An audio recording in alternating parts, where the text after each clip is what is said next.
brain power like Lucy, stick to the script like movie. Never forget who I am, proceed with sounds as groovy. This gangster, like Eazy-E with a Uzi, all eyes on me, like Tupac movie. I'm not the average rapping dude, such you can see the attitude, opposition get their bones.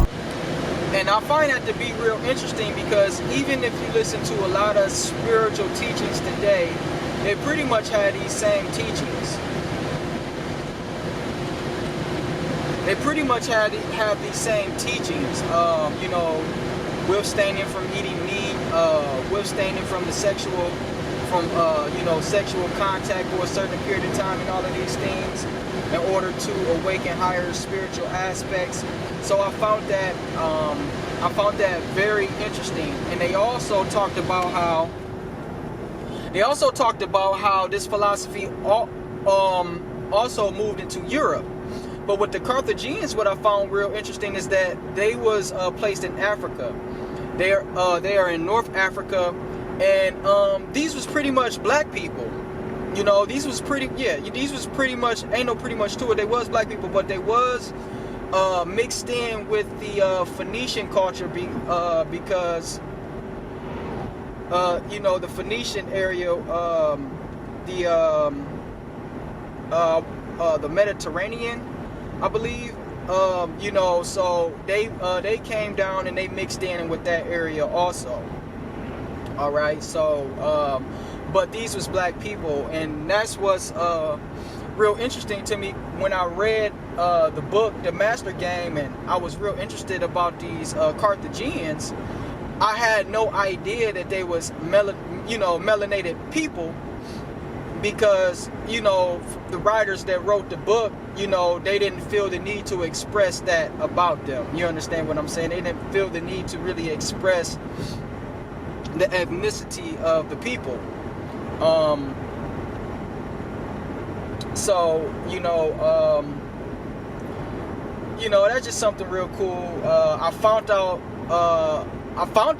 that they was of African origins from Dr. Ben's book, Africa, the Mother of Western Civilization, which is a really good book. So, let me continue to build. So basically, what I'm trying to explain is that prior to Christianity, you can see where these philosophies and this whole idea came about, and how people began to worship, and how they have philosophies on what it took to attain the highest spiritual attainment. You understand what I'm saying? And it never was, but the reason why I'm making this video is this: to try to get people to understand, especially black people, because I'm around a lot of black people, and mostly all of these people are Christians. And a lot of these people, they really don't understand me because of their religion, and they have no knowledge of the history of their religion. And they just, you know, it's a lot of stuff that they just don't know, and they're blocked from learning it because they believe in their religion wholeheartedly, and their religion tells them to stay away from certain things, and if it's not this, then it's the devil and all of this. And, you know, people just don't understand me, and sometimes people just look at me like I'm evil and I'm the devil, and it's like, you know, that's not the case, you know. And I really just wish that a lot of my people really could just understand that, you know, your mind have really been controlled, and you as an African American or African person or African person of descent that's in America, you know, this is not what you were. You know, you are much more than just this Christian faith. Your roots go very deep, and you know, you've been cut off from your sacred knowledge and from your sacred science. You've been cut off from it, and you know, it kind of hurts me, you know, to see my people just have no idea, or not to just even care. You know, it just kind of hurts me. So I try to make these type of videos hoping that people can gradually become to get an understanding that you know, it's more to the world, it's more to spirituality than just Christianity.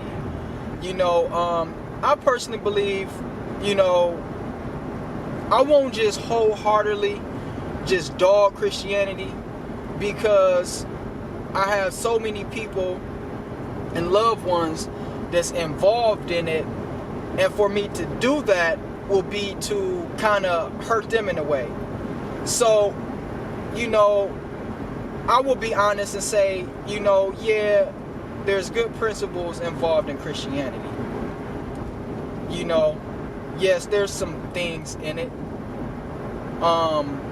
But at the same token, I will also want to show them where all of this stuff come from, because a lot of people don't know that, but a lot of people that study ancient Kemet do, is that most of this stuff is coming straight out of Kemet, right? It was stolen. You know, just like how in ancient Kemet you have the netters, which is divine principles, which is a divine aspect of the whole of God.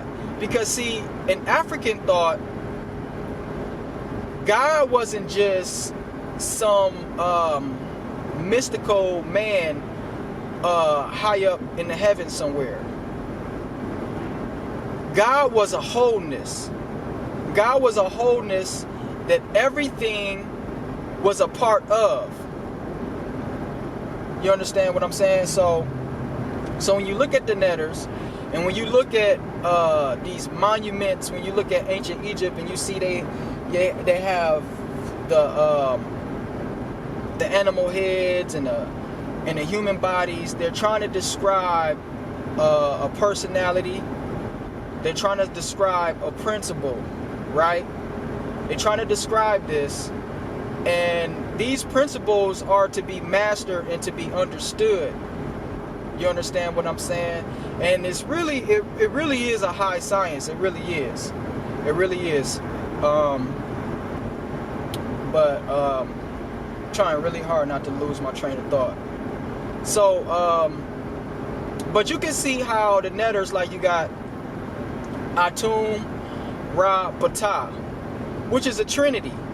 And you have instances where you have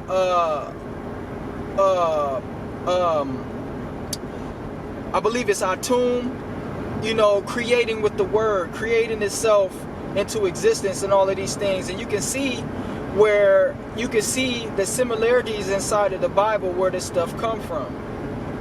And if you study the Kabbalah, which I like to study the Kabbalah, I do.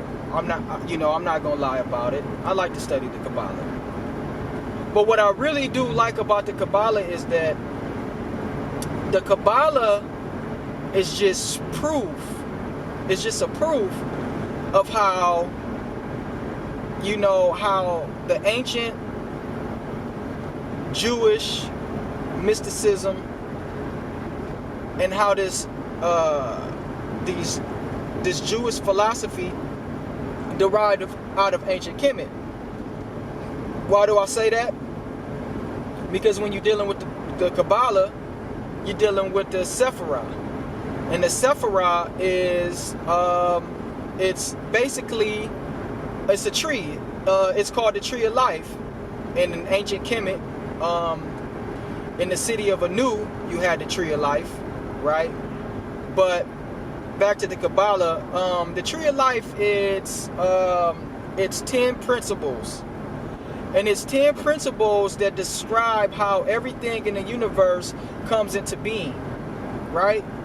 So, you know, and basically what these Kabbalistic scholars, if you read it in their works, what they do is they take passages out of the Bible and they show how it corresponds to the philosophy of the Kabbalah. You understand what I'm saying? And it just shows how you know, it shows how that's a fragment of ancient Kemet. That's a fragment of what they like to call pagans. And it's another thing too. All you people that's involved with the Bible, and all you people that believes in the Bible, and all you people that believe in the Hebrew faith, and if you believe in the Bible, you simultaneously believe in the Hebrew faith, because the Hebrew Bible is a part of, you know, the regular Bible that normal people have, the King James Bible. So when they say Elohim, Elohim is a plural word. It's a plural word that denotes gods. It's not singular, it's plural. Elohim is plural. El is God singular. So when you see the word El, that's God singular. That's God in the male aspect. When you see the word, is it Eloah? Eloah? I might be pronouncing that word wrong, but I'm pretty sure I'm pretty close. Eloah. That's God feminine. And the Elohim is the composite of both. Now, when you look at ancient Egypt, each netter always had a male principle and a female principle. Every netter had a male and female counterpart. Now, if you look at the Elohim and the definition of Elohim, what is it? It's male and female. You see what I'm saying? So the Elohim is the netters. You know what I mean? And another thing about the Jewish alphabet is, if you don't know the Jewish language, you really don't understand the Bible at all, because a lot of the translation fell to the wayside because it just wasn't translated correctly. And if you do any studying into the Jewish Bible and the Jewish translation, you can find this very easily. For one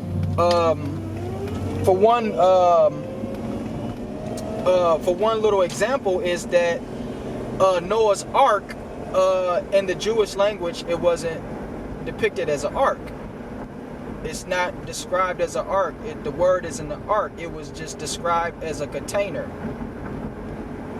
You know, it was just described as a container. It wasn't described as an ark.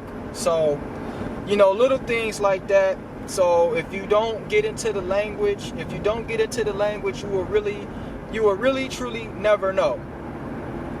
And another thing about the language, what I find interesting about the Hebrew language is that it doesn't have any vowels, similar to what you call the metal netter or the hieroglyphics. It doesn't have any vowels, and each letter in the Hebrew alphabet, it means something. It has a symbol. Each letter is a symbol, and each letter has its own definition. And each letter represents a numerical value.